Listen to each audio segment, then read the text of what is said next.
Now, I'm going to start tonight with an Irish kid, but he tops the bill at York Hall on Saturday, and he's the type of fighter that any city anywhere in the world would turn out to watch.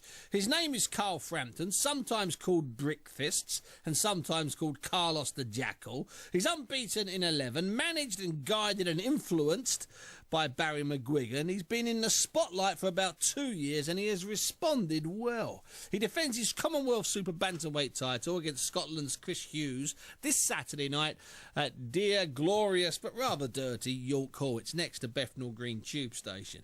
It's a delight to welcome back to the show Carl Frampton. Carl, how are you? How's it going, Steve? I'm not too bad, mate. Carl, I've just seen on the Matchroom website that it's officially sold out at York Hall. Oh, brilliant. That's the first I've heard, so thanks for passing on the news, but that's great. Yeah. A big opportunity for me to look good in front of a sold-out York Hall. Yeah, it is a big opportunity. Top of the bill, title on the line, sold out, fighting in London, and also fighting really at the start of what I think, is this going to be your big breakthrough year, Carl, or are you still thinking 2013? No, well, I'm thinking that I want to win, I'm Commonwealth champion, but I'm thinking that I want to win a British and European title before 2012's out, and then 2013, we'll be knocking on the door if things go to plan of all the, the best in the world. Sure. Now, the British title is obviously held by a guy called Scott Quigg, and you and him have been, a bit of verbal sparring, and people have been matchmaking you two for a long time, probably for 18 months, which seems ridiculous because you're both still, relatively young and you haven't had that many fights. He defends his British title next Saturday, I think, up in Bolton against, is it Jamie Arthur he's fighting next week?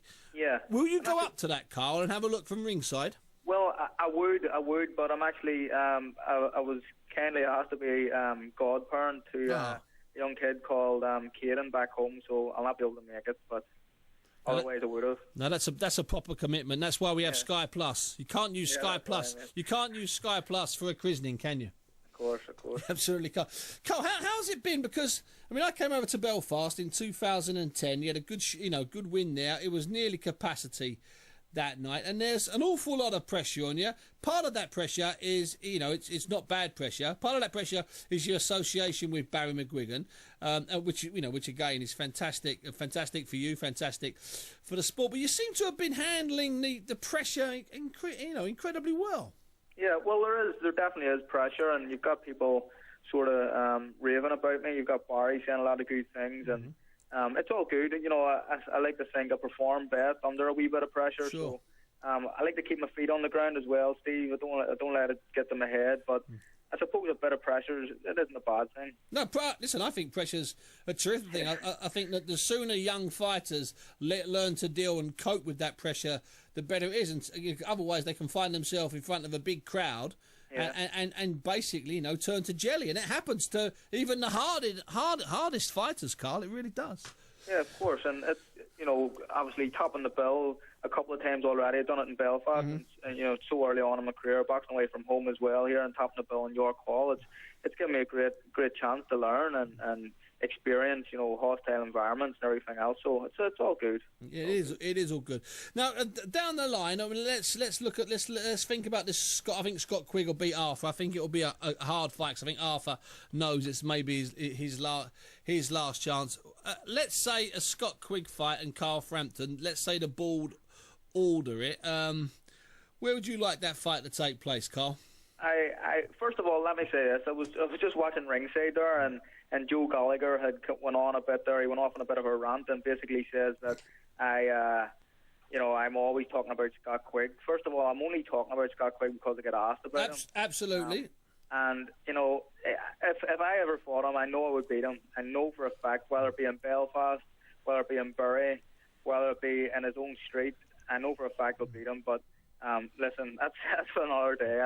I have to deal with this guy Chris Hughes first. And I appreciate it. And let me just add to what Joe Gallagher said there. Listen, I've had Scott Quigg on this show and on my other show that I do, the TV show, and I've got to tell you something. I think I've probably given Scott Quigg about 80% of his national exposure. Now, whereas you've been picked up. That's just the way it is. So the reason why you're being asked about Scott Quigg is because Scott Quigg's profile, and he's a terrific fighter, isn't as high as yours, and therefore he's not asked as often about Carl Frampton as you are about Scott Quigg. It's only simple. That's it. Yeah, well, I do respect the guy, Steve. Don't get me wrong, and it'll be a great fight, and hopefully it happens sooner rather than later. Yeah. Oh, listen, I agree. Hopefully it'll happen sooner rather than later. Carl, I mean, are you finding yourself back home in Belfast? Are you finding that, that more? I mean, obviously you had a good amateur career, so your pedigree was there. But are you finding yourself more and more? Are you finding the recognition has increased? Yeah, I think it's fair to say that, and obviously a lot of it's to do with Barry being my manager, but. At the end of the day, it's up to me as well to keep winning, and that's what I'm doing. You still haven't seen the best of me, Steve. Barry sees it every day when I'm in training and sparring, and there's still a lot more to come. But I'm definitely getting recognition. It's probably, probably more than I should really at this point in my career, but simply because Barry's my manager, and I understand that.